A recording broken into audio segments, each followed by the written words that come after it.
Morning বন্ধুরা, শুরু করছি আবার একটা নতুন ব্লগ। আর আজকে সকাল সকাল উঠেই বেরিয়ে গেছি বাইরে। এখানে এখনও রোদ আসেনি, সেই জন্য একটা কাজ করতে হবে। আমি না খোল জল ভিজিয়ে রেখেছিলাম, তোমরা যারা গাছ লাগাও তারা জানবে। তো সেটা 3-4 দিনের বেশি হয়েই গেছে, তো এবার গাছে দিতে হবে। আর এখনও যখন রোদ আসেনি, দেখো একটুও এদিকেও আসেনি, কোনো দিকে এখনও রোদ আসেনি, এখনও 1 ঘন্টা মতো দেরি আছে। তো আমি এখনই খোল জলটা দিয়ে দেবো, তাহলে কি বলো তো, পুরো রোদটা পাবে, ভালোই হবে গাছের জন্য। তো চলো আমি এই কাজটা করে নিই। ফার্স্টে আমার ব্রাশ করাও হয়নি, তারপর ব্রাশ করব, আগে খোল জলটা দিয়ে দিই। দেখো এক এক করে প্রত্যেকটা গাছেই আমি খোল জল দিয়ে দিচ্ছি। এই কাজগুলো তো আমি ছাড়া কেউ করার নেই, তো পুরোটাই আমাকে করতে হয়। আর খোল জলটা মোটামুটি 7 দিন মতো তো ভেজানো হয়েই গেছে। 7 দিন ভিজিয়ে দিলে কি বলো তো, খুব ভালো করে খোলটা পচে। যতটা আমি ইউটিউব দেখেছি বা জেনেছি, অনেক অভিজ্ঞতা নিয়েছি, তারপর এই কাজে নেমেছি, নইলে বাবা না জেনে নামবই না। তো সেই জন্যই আর কি গাছগুলো এত সুন্দর তাড়াতাড়ি বড় হয়ে যায়, আর তাছাড়া খুব ভালো থাকে। আর খোল তো খুবই ভালো মাটির জন্য, মানে একদম 1 নম্বর সারের কাজ করে আমার যতটা জানা আছে তাতে। তো দেখো এই গাছটাই না মাকড়সার জাল হয়ে গেছে, আর সেই জন্য গাছের অবস্থা খুব খারাপ হয়ে যাচ্ছে। সেই জন্য আমি একটা কাঠি নিয়ে এখন মাকড়সার জালগুলোকে ছাড়াচ্ছি। এই হচ্ছে আমার সারাদিনের কাজ। আমার ব্রাশ করা হয়ে গেছে, আর ওই অ্যাকুরিয়ামে জলটা একটু কমে গেছে, তো ওটা আমি দিয়ে দিচ্ছি। আর চা করছে ও, আজকে আমি এখন চা করছি না, ও চা করছে। জলটা দিয়ে দিলাম, আরও লাগবে। নিয়ে নিয়েছি জল, দিয়ে দিই। বাস 1.5 বোতলের বেশি জল লাগলো, ভাবো অনেকটা খালি হয়ে গেছিলো। তারাও ব্যাক ক্যামেরা করে দেখাচ্ছি তোমাদেরকে। এইটা হচ্ছে সব থেকে বেশি উৎপাতী, এখন এদিকে আসবেই না। এই দেখো, দেখছো, এই দেখো বাইরে এখন রোদটা দেখো কি দারুণ, ও সেই লাগছে। ছাদে গেলে ওই জন্য ভীষণ গরম লাগে এখন। চা নিয়ে বসেছি, এই যে চা করে ফেলেছে। আজকে আমি আর করলাম না, যেমনটা বললাম। আর এই যে ব্রেড একটু সেকে নিয়েছি ভালো করে, এটাই খাবো। আর তারপর প্রচুর বাসন রয়ে গেছে, কালকে একদমই বাসন মাজিনি রাত্রে, তো প্রচুর বাসন রয়ে গেছে, তো বাসনটা মাজতে হবে, তারপর রান্না বসাবো। তো চলো ঝটপট করে চাটা খেয়ে নিই। বাসন মাজা আমার কমপ্লিট হয়ে গেছে। আর আজকে খুব তাড়া আছে, কেন বলছি, মানে আজকে সব কাজ পড়ে গেছে। এক তো গাছগুলো এনে রেখেছি, ওটা তো লাগাতেই হবে আজকে, কারণ 2 দিন হয়ে গেল, মানে যেদিন এনেছি কালকের দিনটা গেছে আর আজকের দিনটা। এবার ওই ছোট ছোট গাছ কবে তোলা হয়েছে তার ঠিক নেই, দোকানে তারপরে ছায়ায় পড়ে রয়েছিল, তো এবার না লাগালে খারাপ হয়ে যাবে আর কি, এবার নষ্ট হয়ে গেলে বেকার হয়ে যাবে। সেই জন্য আজকে গাছগুলো লাগাতে হবে। আর ভাবছি যে মাথায় একটু তেল দেবো, তেল দিয়ে শ্যাম্পু দিয়ে দেবো, তেলটা রাখবো না কারণ ঠান্ডা লেগে যায় খুব, তো সেই জন্য শ্যাম্পু দেবো। এবার যখন শ্যাম্পু দিচ্ছি তখন বাথরুম মোটামুটি যা আছে, বাথরুমের টাইলস ফাইলস সবই সাফা করব, তো সেটা একটা ভীষণ টাইমের কাজ। তারপর এই যে রান্না আজকে সেরকম চাপ নেই, কারণ কালকে মাংসটা তো রয়েই গেছে, রাত্রে মাংস খাওয়া হয়নি, সেই জন্য মাংস রয়ে গেছে। আর আজকে রাত্রেও হয়ে যাবে, মাংসটা অনেকটা আছে, ঝোল আলু মাংস সবই রয়েছে, মাংস রয়েছে, সেই জন্য আর ঝোল ঝালের চাপ নেই, হয়ে গেল। আর বাকি সিমগুলো অনেক দিন ধরে পড়ে রয়েছে, সেদিন অবশ্য অল্প সিম বাটা করলাম, আজকেও সিম বাটা করব। বাস আমি এই সিম বাটাটা আর ভাতটা এটা করেই চলে যাব ওই বাথরুম সাফা আর স্নানের কাজে। তো চলো ঝটপট আমি সিম বাটাটা বানিয়ে নিই আর ওদিকে ভাতটা বসিয়ে দিই। এর ওপরে আবার হয়েছে কিছু জিনিস শেষ, মানে ওই রান্নাঘরের হলুদ জিরে এসব কিছু কিছু জিনিস শেষ হয়ে গেছে, তো সেগুলো একে দিয়ে আনালে উল্টো পাল্টা জিনিস আনে। তো আমি ভাবছি যাব শপিং মলে, আর আমারও কিছু পার্সোনাল জিনিস কেনার আছে, সেই জন্য শপিং মলে যেতেই হবে। আর আজকে না গেলে না, রিফাইন তেলটাও একদম শেষ হয়ে গেছে, সেই জন্য আমাকে আজকে যেমন হোক করে যেতেই হবে।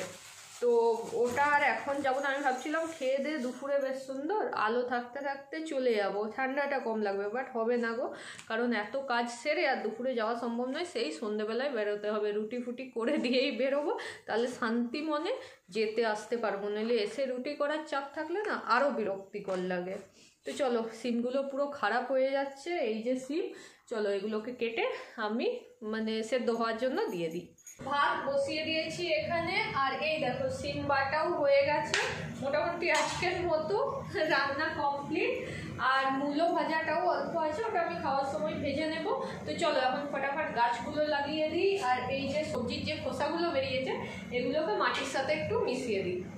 স্নান আমার কমপ্লিট হয়ে গেছে, আর এই ছাদে এলাম। আজকে কিন্তু বেশ রোদটা আছে, কারণ কি বলো তো, এখন 2টো বাজে, সেই জন্য আর খাবার নিয়ে চলে এসেছি। ওই যে খেতে বসে গেছে, আমিও খেতে বসবো। তো চুলটা একটু শুকিয়ে নিচ্ছি, তার আগে শুকিয়ে যাবে, খেতে খেতেই শুকিয়ে যাবে। আজকে যা রোদ আছে না, দেখতেই পাচ্ছ পুরো আজকে রোদে রোদ, প্রচুর রোদ আছে। আসলে আজকে অনেকটা ফাস্ট হয়েছে, খুব ফাস্ট কাজগুলো করলাম। ও গাছ লাগানোও হয়ে গেছে, আমি তোমাদেরকে নিচে গিয়ে দেখাচ্ছি গাছগুলো কিভাবে লাগিয়েছি। দেখো গাছগুলোকে এই যে সামনের দিকেই লাগিয়েছি, এইভাবে পুরো সারি সারি করে এই জায়গাটায় লাগিয়েছি। এত ছোট গাছগুলো যে ভালো করে দেখাও যায় না, তো এইভাবেই লাগিয়েছি। এই যে পুরোটা দেখিয়ে দিচ্ছি তোমাদেরকে, এই দেখো গাছগুলো লাগিয়েছি। আর এই যে আজকে জবা ডাল কাটা হয়েছে, এটা সাদা জবা, দেখবে ফুটে আছে, এই যে সাদা জবাটা। তো এইটা আমি এখন যাব দিতে, এদিকে যাব কাকিমাকে দিতে এটা, আর এদিকে একজনের বাড়িতে। আর এই যে এই জায়গায় গাছটা, জবা গাছটা ছিল, পুরো সাফা করা হয়েছে। এখন দেখো পরিষ্কার দেখা যাচ্ছে। এর আগে যখন ভিডিও করতাম দেখবে দেখা যায় না, কিন্তু এখন পরিষ্কার দেখা যাচ্ছে। তো চলো যাই, খাওয়া দাওয়া সব কমপ্লিট হয়ে গেছে। তো চলো এবার একটু যাই, সব দিয়ে আসি। তারপর যদি রোদ থাকে ছাদে একটু রোদ পোয়াবো, যা ঠান্ডা, বাপরে বাপ। ঘোরাঘুরি হয়ে গেছে, ঘোরাঘুরি করে এসে চা খাওয়া হয়ে গেছে, সন্ধ্যা দেওয়া হয়ে গেছে, প্লাস রুটিও হয়ে গেছে। সেগুলো আর তোমাদেরকে দেখালাম না। আর বলছিলাম না যে একটু কিছু জিনিস শেষ হয়ে গেছে, তো সেই জন্য শপিং মল যেতে হবে। আজকে হয়তো যাওয়া হবে না, ঠিক আছে, মানে আমার একটু আমার নয়, আমার বরের একটু কাজ পড়ে গেছে, সেই জন্য। তো আমি এসেছি এই রুমটা একটু গোছাবো। এই যে এই জায়গাটা খুব খারাপ অবস্থা হয়ে আছে, তো সেই জন্য এখানে যেসব জামা কাপড় আছে সবগুলোই আজকে আমি গুছিয়ে নেব। প্রত্যেকটা দেখো খাটের উপরে রেখেছি, এটা কিন্তু আমারই কাজ, আমারই জামা কাপড় আছে, আর কারো না। আমি যা কাপড় কাচি তুলে এনে এখানে রেখে দিই, আচ্ছা যা পরি সেটাও এনে এখানে রেখে দিই, মানে সব কিছু এখানে না রাখলে হয় না। তো দেখো মোটামুটি আমার কাপড় টাপড় গোছ হয়ে গেছে। এবার আমি বসে গেছি জুয়েলারি নিয়ে। জুয়েলারি বলতে এটা আমার অর্ডার আছে, এটা নয় আরও অনেক কিছুই অর্ডার আছে, তো সেগুলোই আমি বানাচ্ছি। তো ছোটোখাটো কিছু কাজ ছিল, সেগুলো করে নিলাম। জুয়েলারি বানানো অনেকক্ষণই হয়ে গেছে, ওই কিছু কড়ি চেটানোর ছিল, তো সেগুলোই চেটাচ্ছিলাম।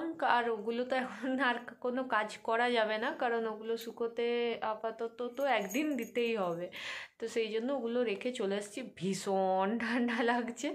সেই জন্য এই রুমে এসে আমি 2টো ভিডিও এডিটিংও করে নিলাম, আর 3টে টোটাল মনে হয় আপলোড বসিয়েছিলাম। এইসবই করছি কাজ।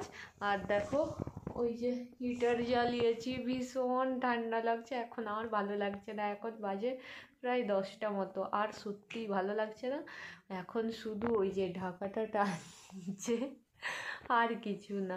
তো খেতে বাকি আছে, খেতে একটু দেরি হবে, এত তাড়াতাড়ি খাবো না, নইলে মাঝরাতে খিদে পেয়ে যাবে।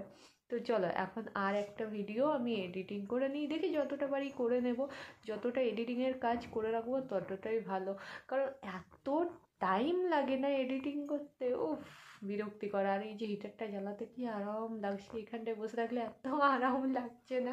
সারা দিন ঠান্ডা ঠান্ডা ঠান্ডা, আর ভালো লাগছে না, সারাক্ষণ তো জলেরই কাজ, তাই না বলো? তো চলো একটু পরে খেতে যাবো, এখন আরেকটু ভিডিও এডিটিং করে নিই। রাঁচি থেকে আমি কি কি জিনিস কিনেছিলাম ওগুলো তোমাদের সাথে শেয়ারই করা হয়নি, বিশ্বাস করো মাথা থেকে একদম বেরিয়ে গেছে, এত কাজের চাপ। আর এই শীতকালে বুঝতেই পারছো তো, মানে ভাত খেতে বসলে সন্ধে হয়ে যায়, এরকম একটা ব্যাপার, খুব বাজে ব্যাপার। তো ওগুলো শেয়ার করা হয়নি, আমি খুব তাড়াতাড়ি তোমাদের সাথে শেয়ার করবো। মানে জিনিস বের করতে আবার গুছিয়ে রাখলে ও বড্ড কষ্টে, সেই জন্য আর কি বের করা হচ্ছে না। ভেতরে রেখে দিয়েছি তো ভালো করে, যাতে ধুলোবালি না লেগে যায়। তো আমি শেয়ার করে দেবো তোমাদের সাথে একটু টাইম করে, ঠিক আছে, কোনো একটা ব্লগে। এডিটিং রয়েছে আরও বাকি, তো আমি খেতে বসে গেছি। এই দেখো মাংসের ঝোল, মাংস আর একটা আলু ছিল, তো ওটা নিয়েছি। আর এই যে মিষ্টি, দুজনেই সেম। তো খাবার নিয়ে বসে গেছি, তো চলো ডিনারটা করে নিই। আর আজকের মতো এই ব্লগটা এখানেই শেষ করছি। যদি ভালো লেগে থাকে তাহলে প্লিজ লাইক শেয়ার সাবস্ক্রাইব করতে ভুলো না। তো চলো আজকের মতো টাটা বাই, গুড নাইট, দেখা হচ্ছে নেক্সট ব্লগে।